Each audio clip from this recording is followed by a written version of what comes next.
Thank you. I've been retired for quite a while. I live up in the Southern Highlands. We don't have Apex and Ormill up there, but we have planet gas, and the issues that we're facing are very similar to the ones that you are facing here. What is coal seam gas? Well, it occurs naturally in underground coal seams. It's generally productive between 200 and 1,000 metres below the Earth's surface.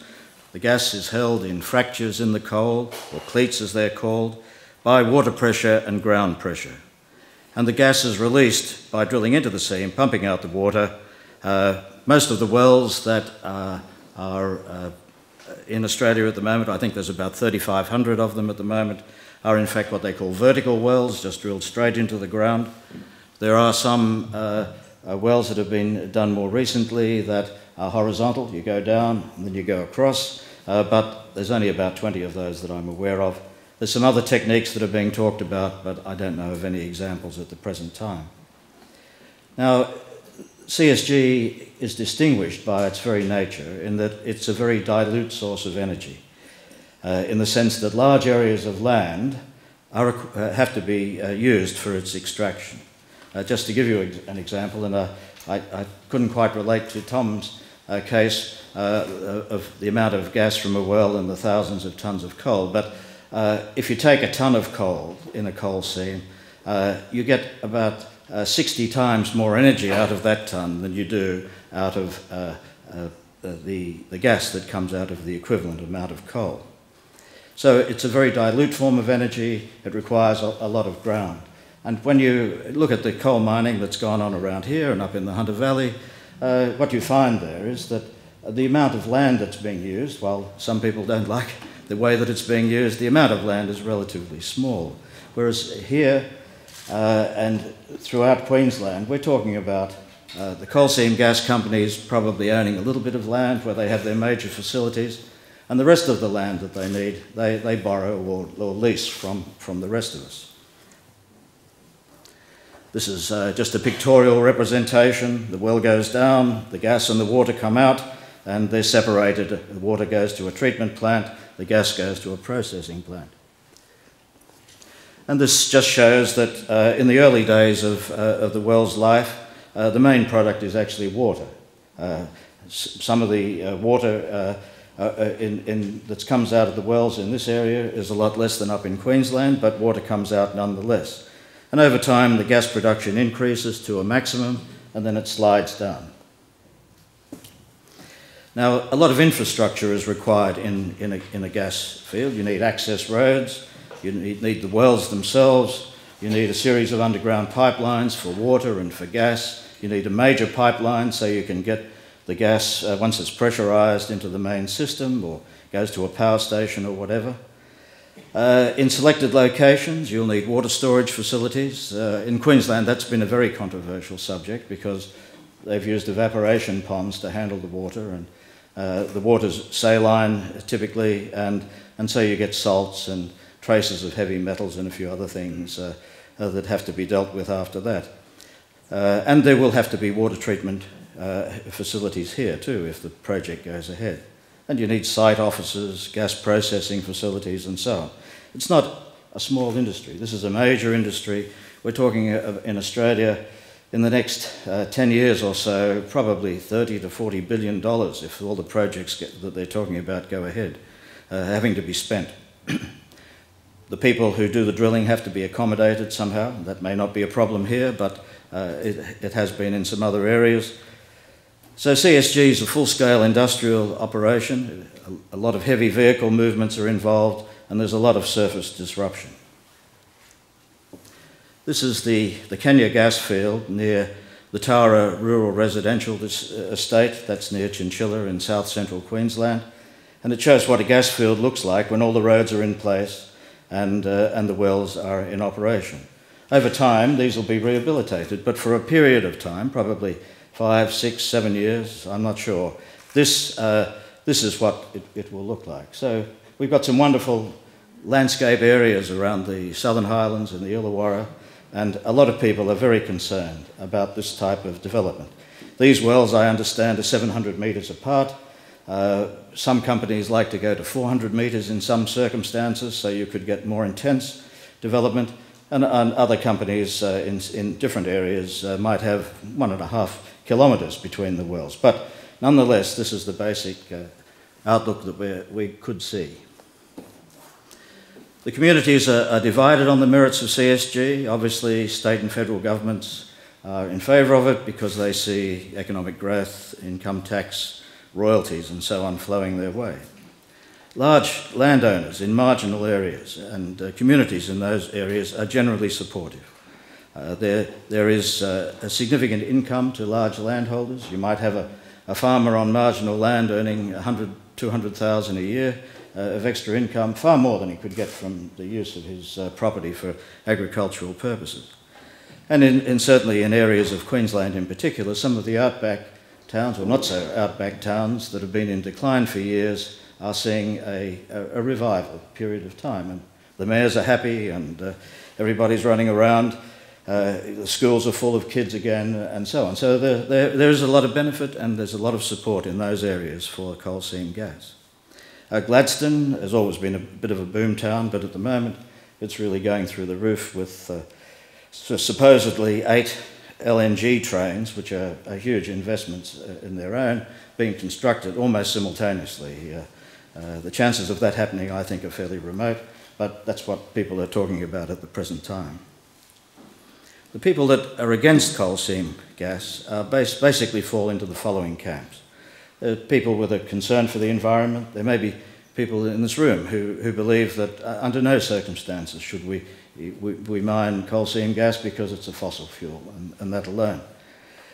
But if you put that aside, other people are very concerned as well. And you've heard a lot in the last month or so from the farmers on the Darling Downs and around the Narrabri area, farmers with very productive land who feel that the use of coal seam gas, the roads in and so on, are likely to affect the productivity of their land and perhaps cause them problems in the long term in the water, with the water that they need.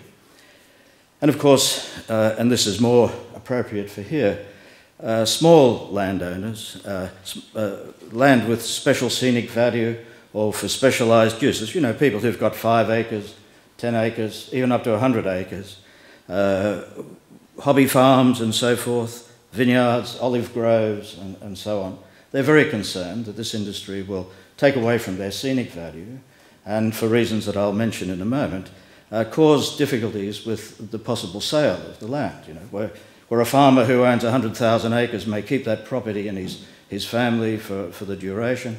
People around here who own 5 acres, 10 acres and so on probably are only going to own it for 6 or 7 years. And yet here we have an industry that could control the use of that land for 20 or 30 years. The main concerns that we have, and Tom has mentioned that nobody's very concerned with aquifers down here, but generally through the community, up in the area where I live, the Southern Highlands, up in, around the Liverpool Plains, the Darling Downs, the contamination and damage to aquifers is a major concern. The industry went through a period of denial where they said that it was all under control and everything will be all right, but we've had a number of instances in recent times where there has been contamination. Up in the Southern Highlands, I can tell you that the coal seam that the Planet Gas want to tap up there sits right under the Hawkesbury sandstone, which is the major carrier of the aquifers in that particular area, and there is it's without doubt that there will be contamination and dewatering of the major agricultural aquifers that we have in that area and in many other parts of Australia. I've spoken about the impairment of high-quality agricultural land. There's an issue with visual and lifestyle impacts, and in particular, the agreement that we will have with the companies that are going to be producing the gas on our land, in fact, encumber the title of the land. They go with the land themselves. So if you want to sell it on, the person who buys it from you has to be prepared to take up that particular encumberment. And my own view is, having had a little bit of experience with real estate, is it's likely to, almost certainly going to reduce land values in these sorts of situations. Large landowners see CSG as a major attraction, and residents of nearby towns are also supporters. Farmers with agricultural quality land don't share the enthusiasm of their grazier colleagues because they're worried about the impairment of the land, the productivity, and concern about the damage to aquifers.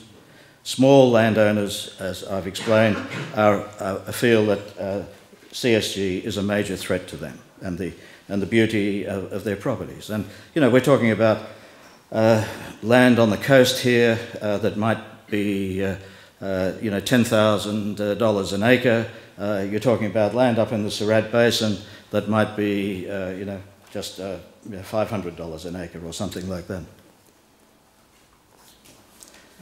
Hydraulic fracturing, I won't go over in a great deal of detail. It's certainly been around for a long time. I think it was invented by Amoco in the late 1940s, early 50s, for use in the oil and gas industry. But there is a difference between the use of fracking in the oil and gas industry, where it's at great depth and they're going into sandstone strata that are hundreds of metres thick, compared with CSG. And the closer you get to the surface, the more worried I would be about fracking.